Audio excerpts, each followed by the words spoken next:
Hey guys, welcome back to my stream to the Sarvil Patel. आज हम चालू करने वाले हैं स्टैटिस्टिक का chapter number 1, that is a testing of a hypothesis and a large sample test. Okay, आज मैं सबसे पहले एक चीज बताता हूँ कि ये पूरा की पूरा चैप्टर दो चीज पे डिपेंड है, that is a test study of the variable and the test study of the attribute. Variable के अंदर दो चीजें आएगी, that is a significance, test of a significance of a mean and test of a significance of a double mean। वैसे ही test of significance of a proportion and test of a significance of a double proportion, ऐसी दो चीज आएगी किसके अंदर, attribute के अंदर। ठीक है, आज हम सीखने वाले हैं that is a significance of a mean का टेस्ट कैसे लेते हैं। ठीक है, तो पहले तो क्या होता है कि सिग्निफिकेंस ऑफ मीन क्या होता है वो मैं आपको बताता हूं।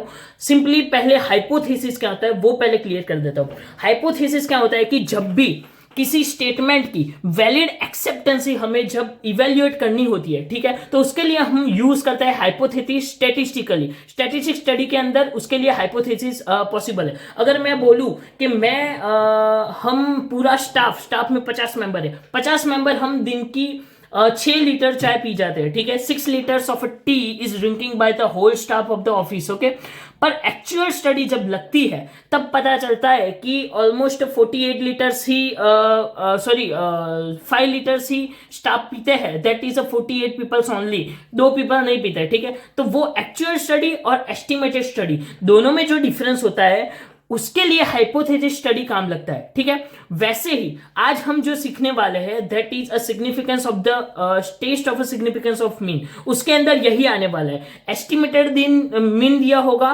और एक्चुअल मीन दिया होगा, उसके ऊपर से पूरा फॉर्मूला यूज करना है और उसके बाद पूरा सम करना है। वो कैसे, मैं अभी सीधा फॉर्मूला पे चलेंगे और डायरेक्टली मैं आपको बताऊंगा कि कैसे सम सॉल्व करते हैं। बहुत ही इजी चैप्टर है, 4 दिन में खत्म हो जाएगा। 5वें दिन का मेरा होगा बोर्ड का lecture. Please stay tune, subscribe कीजिए, शेयर कीजिए और प्लीज कमेंट कीजिए। यार बहुत कम कमेंट आ रही है यार, मेरा मोरल सपोर्ट भी डाउन हो रहा है। ठीक है, thank you so much guys and please welcome, get back to the scene brothers. Thank you. सबसे पहले हम देखेंगे test of significance of mean की फॉर्मूले। ठीक है, उसके लिए ये पूरे चैप्टर के लिए आपको ये टेबल रट देना है। ठीक है, ये सबसे मोस्ट इंपॉर्टेंट टेबल है। ठीक है, 1%, 5%, 10% कहां पे काम लगेगा वो आपको बताता हूं। ओके, एक और मेथड ये टेबल यूज करने की, जब वर्ड्स दिए हो, कैसे वर्ड्स, तो words like less than, more than, minimum, maximum, claim is given. इसके अलावा अगर मैक्सिमम, मिनिमम ऐसा अकेला भी वर्ड दिया हो, ठीक है, तो आपको वन टेल्ड का टेबल यूज करना है, राइट। और अगर कोई भी वर्ड नहीं दिया तो आपको यूज करना है टू टेल्ड का टेबल, राइट। और अगर अंदर सम के अंदर ऐसे कोई 1%, 5%, 10% सिग्निफाई करके कुछ भी नहीं दिया तो आपको बाय डिफॉल्ट 5% वाला लेना है, that is by default when mention. ठीक है, 1 और 10 जब दिया हो तभी 5% बाय डिफॉल्ट यूज करना है। ठीक है, वर्ड्स दिए हो तो वन टेल्ड, नहीं दिए हो तो टू टेल्ड, राइट। चलो अभी सीधा चलते हैं फॉर्मूले पे। फॉर्मूला क्या है, formula test of significance of mean आज चलाने वाला हो, तो उसकी फॉर्मूला क्या है वो मैं आपको अभी दिखा देता हूं। तो उसकी फॉर्मूला है, सबसे पहले स्टेप 1, टोटल 5 स्टेप में बटा हुआ है, ये सब कुछ मोस्टली 5 स्टेप में ही बटा होगा। ठीक है, ओके, क्या दिया है स्टेप 1 के अंदर, डिफरेंस फाइंड करना है एक्स बार और म्यू का। अभी एक और चीज बताता हूं कि जो एक्स बार होता है वो एक्चुअल मीन होता है, दैट इज एक्चुअल मीन। जो सम के अंदर कैसे फाइंड करना है वो मैं बताऊंगा। और जो म्यू होता है वो है एस्टिमेटेड मीन, मतलब कि स्टेटमेंट दिया है एस्टिमेटेड और स्टेटेड मीन। ओके, मतलब कि स्टेटमेंट दिया हो वो म्यू होता है। ठीक है, अभी स्टैंडर्ड ऑफ एरर वो स्टैंडर्ड ऑफ डेविएशन, आइए स्टैंडर्ड ऑफ डेविएशन है एस डी। ठीक है, एस डी डिवाइड बाय जो एन मिलेगा, that is a number of sample, N equals to sample numbers. Okay, उसको ऐसी से भी डिनोट करते हैं। अगर ये सिर्फ सैंपल दिया हो तो ये यूज करनी है, और अगर capital N that is a population दिया हो और सैंपल नंबर ये दोनों दिए हो तो ये यूज करनी है, राइट। जेड सी मतलब होता है Z calculation, okay. Z calculation की फॉर्मूला है that is difference divide by standard error, तो हमें मिल जाएगा जेड कैलकुलेशन। जेड कैलकुलेशन के बाद आता है जेड टेबल। ये टेबल कहां से मिलेगा, ये टेबल के ऊपर से मिलेगा, जेड टेबल का कैलकुलेशन मिलेगा टेबल के ऊपर से, राइट।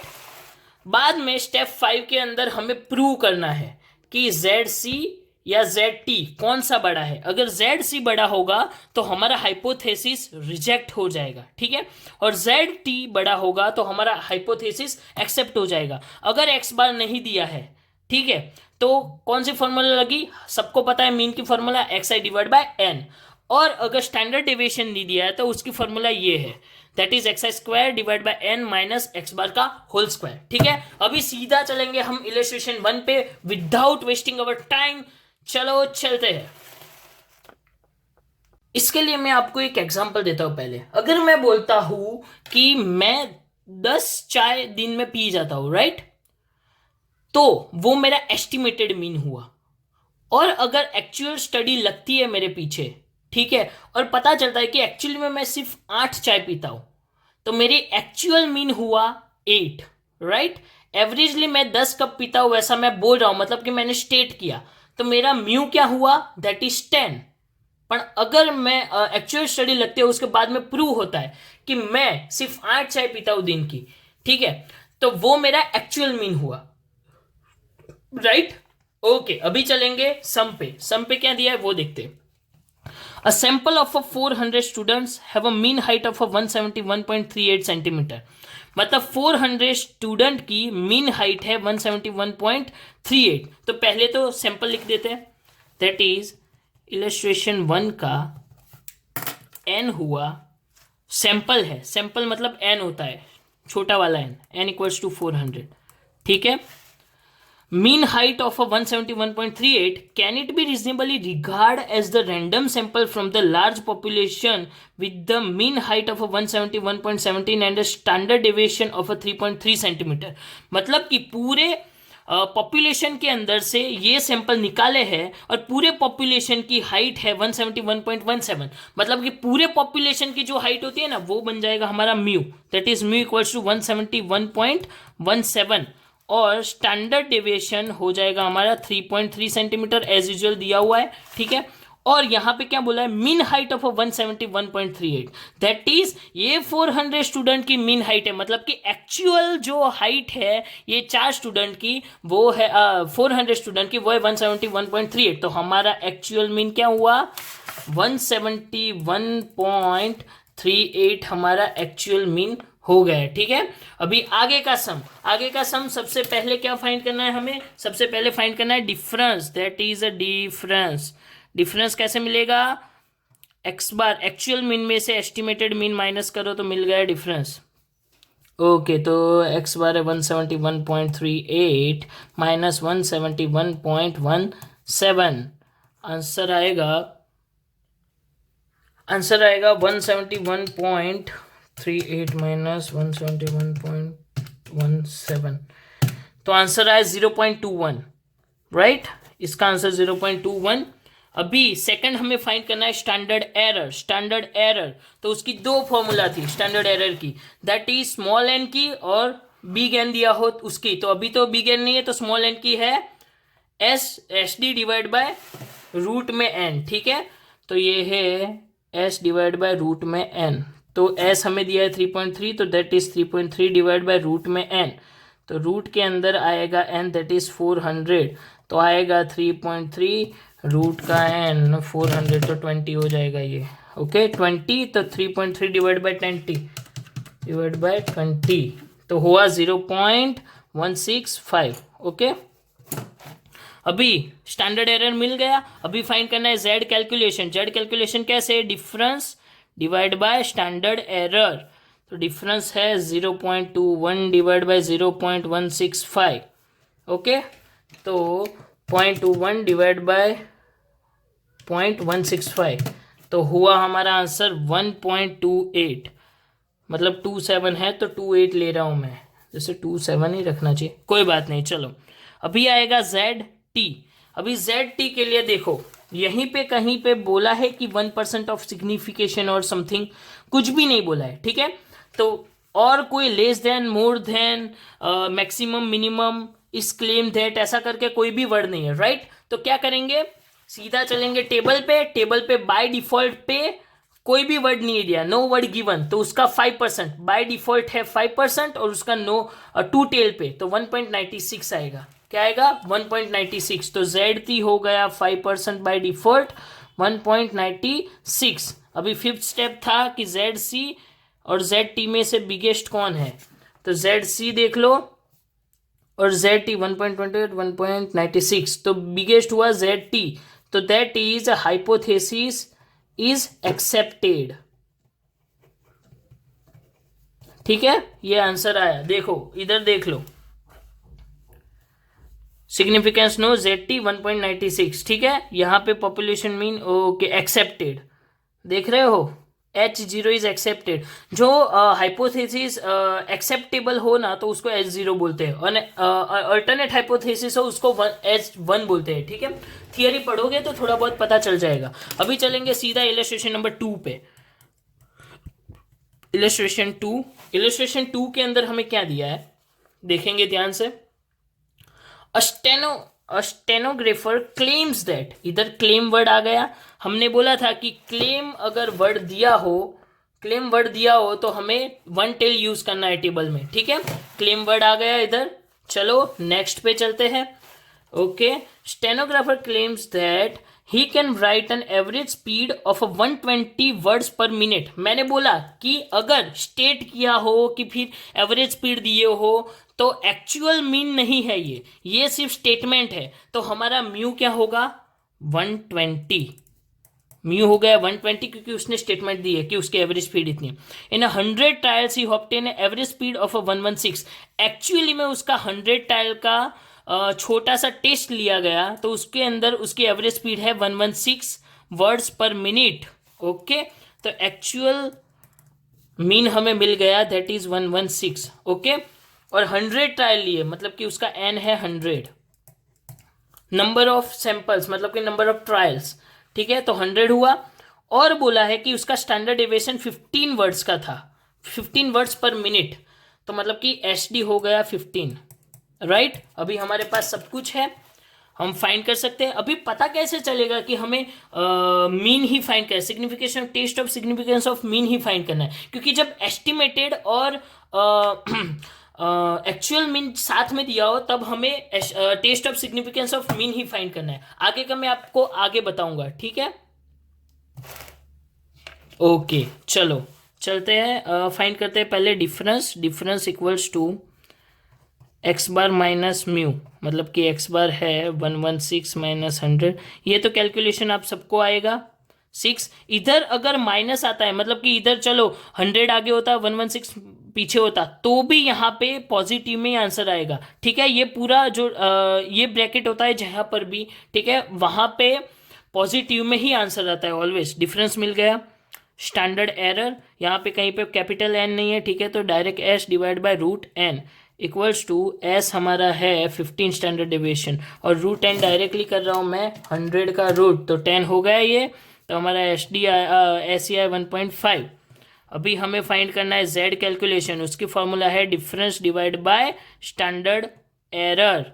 तो डिफरेंस है 6 डिवाइड बाय 1.5, स्टैंडर्ड एरर है तो 6 डिवाइड बाय 1.5, तो मिला हमें 4। ओके, अभी Z टेबल पे चलते हैं। ZT देख लो, यहाँ पे कहीं पे परसेंटेज है, इट क्लेम्स जस्टिफाई, यहाँ पे एक तो क्लेम वर्ड दिया है। ओके, चलो क्लेम वर्ड, और यहाँ पे यूज 1% लेवल ऑफ सिग्निफिकेशन, मतलब क्लेम वर्ड दिया है तो कहाँ चलेंगे भाई, क्लेम वर्ड दिया है मतलब देखो यहाँ पे क्लेम वर्ड दिया है, ठीक है, तो चलेंगे वन टेल्ड पे, और 1% दिया है तो वन टेल्ड का 1% तो 2.33, तो यहाँ पे 1% और आएगा 2.33, ठीक है। अभी क्या ZC और ZT में से बड़ा कौन, वो देख लेते। तो ZC बड़ा, मैंने बोला कि ZC जब बड़ा हो तो hypothesis is rejected, Z calculation बड़ा हो ना तब रिजेक्ट होता है हाइपोथेसिस, ठीक है। अभी चलते हैं डायरेक्टली इलस्ट्रेशन नंबर 3 पे। इलस्ट्रेशन नंबर 3 में क्या डेटा दिया है देखेंगे। इलस्ट्रेशन 3, चलो इलस्ट्रेशन 3 में a random sample of size 36 was taken from the universe of 500। 500 में से 36 सैंपल निकाले तो सैंपल होता है स्मॉल एन 36। यहाँ पे टोटल यूनिवर्स मतलब कि टोटल पॉपुलेशन कितने में से निकाले वो भी दिया है, दैट इज 500।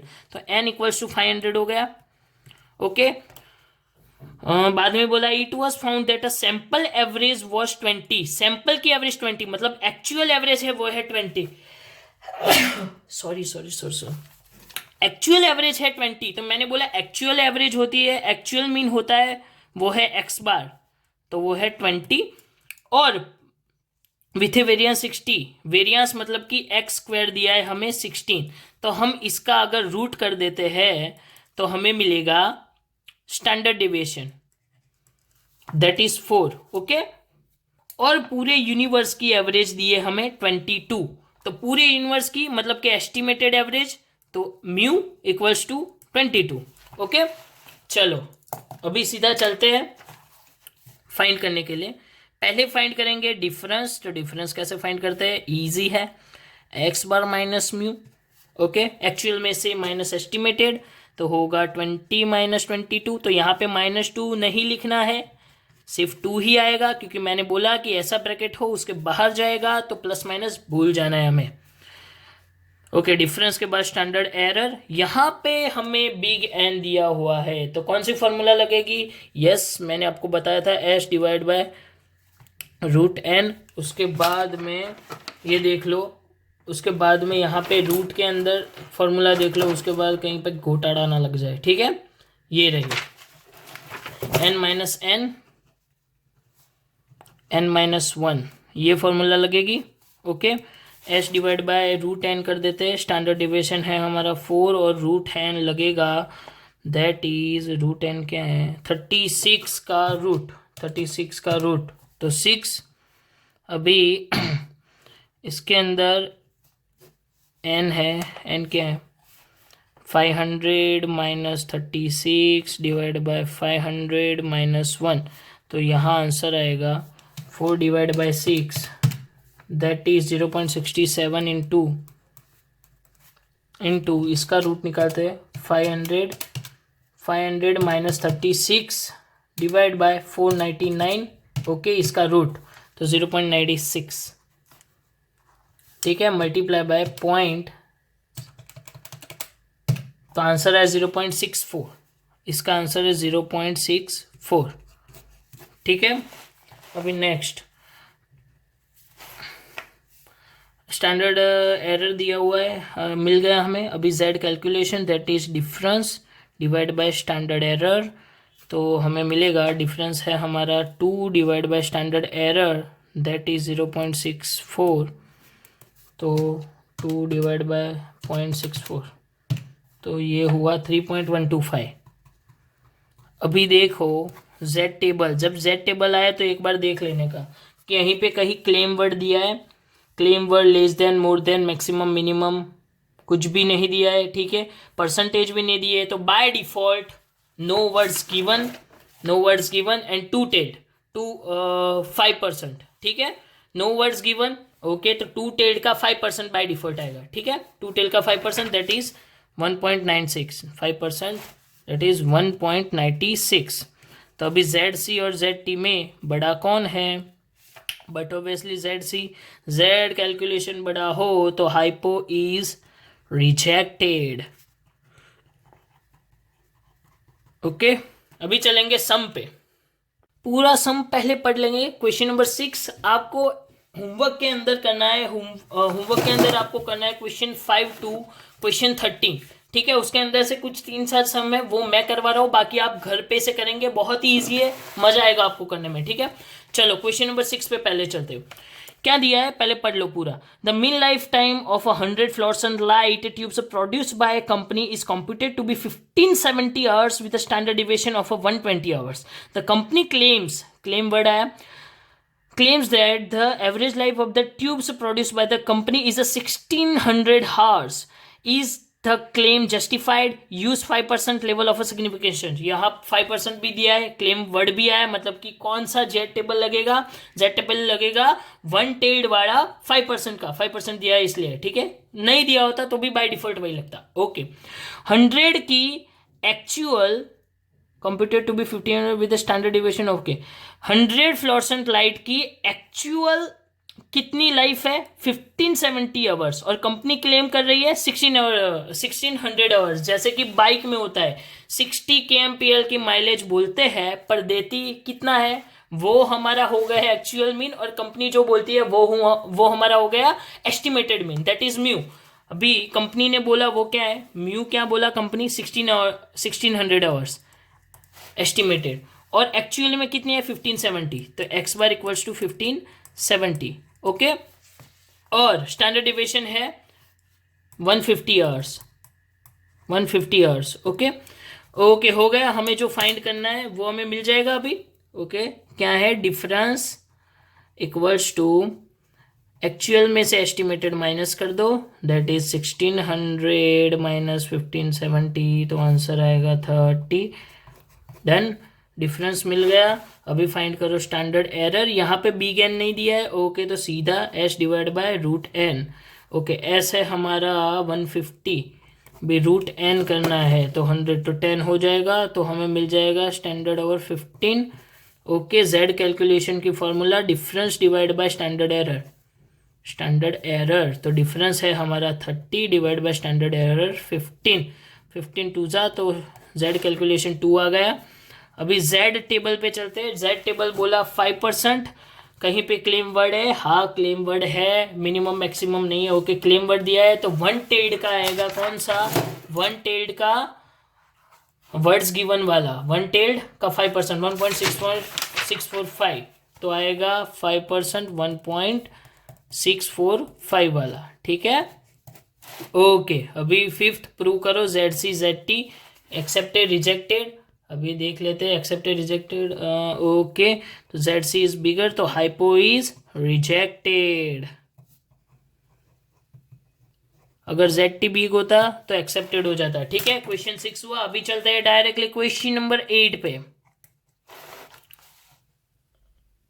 क्वेश्चन नंबर 13 में क्या दिया है, क्वेश्चन नंबर 13 में दिया है 100 observation of the sample give the following result, okay, 100 sample दिए हुए, तो स्मॉल एन हो गया 100, ओके। बाद में क्या दिया है, एक्स आई इक्वल्स टू 3000, तो sigma x i equals to 3000 दिया है, डन। सिग्मा एक्स आई स्क्वायर 1,80,000 दिया है, sigma x I square equals to 1,80,000, ठीक है। और mean test the hypothesis of the mean of a population, पूरे मीन की पॉपुलेशन, मतलब कि म्यू दिया है, पूरे पॉपुलेशन का मीन दिया हो ना, तो उसको म्यू बोलेंगे, दैट इज 31.2, ओके ओके। अभी चलेंगे क्वेश्चन पे। अभी यहाँ पे तो भाई कैसे डिफरेंस फाइंड करेंगे, डिफरेंस तो फाइंड ही नहीं कर सकते क्योंकि हमारे पास एक्स बार नहीं है, तो पहले करेंगे x bar find. X bar की formula x I divide by n, मैंने आपको लिखवा ही आगे, आप थोड़ा फॉरवर्ड बैक जाके देख सकते हैं, ठीक है। तो होगा ये 30, उसके बाद में फाइंड करेंगे स्टैंडर्ड डेविएशन, स्टैंडर्ड डेविएशन भी नहीं दिया, तो स्टैंडर्ड डेविएशन की फॉर्मूला है sigma x I square divide by N minus X bar का होल स्क्वायर, ठीक है। तो अभी एक्स आई स्क्वायर क्या है, x I square 1,80,000 divide by 100 minus X bar square मिला 30 का होल स्क्वायर, माइनस कर देंगे तो हमें एच डी अभी भी मिलेगा यहाँ से, कैसे 1,80,000, ओके। तो 1800 माइनस 30 का square, that is 30 into equals to, तो 900। अभी 900 का रूट निकाल दो, ठीक है, तो 900 का रूट निकालते हैं, तो मिला 30, तो हमें स्टैंडर्ड डेविएशन मिल गया है 30, ओके ओके। अभी फाइंड करेंगे डिफरेंस, स्टैंडर्ड डेविएशन और मीन मिल गया, ठीक है। तो डिफरेंस फाइंड करते हैं, दैट इज एक्चुअल मीन में से एस्टिमेटेड मीन माइनस, तो एक्चुअल मीन हमें ऊपर मिला 30, तो 30 में से माइनस क्या करेंगे वो है 31.2, ठीक है। यहाँ ऊपर देख लीजिए आपको, ओके 31.2 दिख रहा है, ओके 31.2, तो ये आया 1.2 स्टैंडर्ड एरर।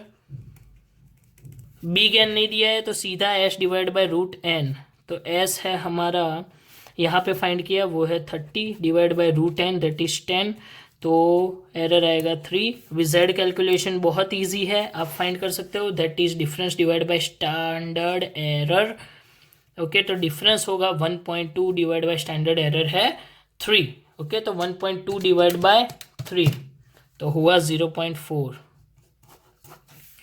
और z टेबल यहाँ पे कहीं पे सिग्निफाई क्लेम वर्ड ऐसा कुछ भी नहीं दिया, ठीक है। तो बाय डिफॉल्ट वन टेल्ड का 5%, सॉरी टू टेल्ड का 5%, तो 1.96, गॉट इट। तो अभी प्रूव करना है कि ZC और ZT में से बड़ा कौन है, तो ZC ZT के अंदर से बड़ा है ZT, तो हमारा हाइपो इज एक्सेप्टेड मैन। आज के लिए इतना ही आपको होमवर्क के अंदर करना है, मैं आपको होमवर्क इधर नीचे लिख देता हूँ, ठीक है। होमवर्क के अंदर आपको करना है 5, 7 क्वेश्चन, 5, 7, 10, 11 एंड 12, ठीक है। मिलेंगे कल नहीं, यहाँ पे अभी ही रिकॉर्डिंग कर रहा हूँ, आप देख लीजिएगा। अभी चलेंगे नेक्स्ट मेथड पे। Thank you so much guys, please share, subscribe and comment if you find it useful. Thank you so much. I need a moral support, I don't need any views. If one people of you is just watching my stream is a very grateful for me, I am very gracious about that, okay. Thank you so much guys.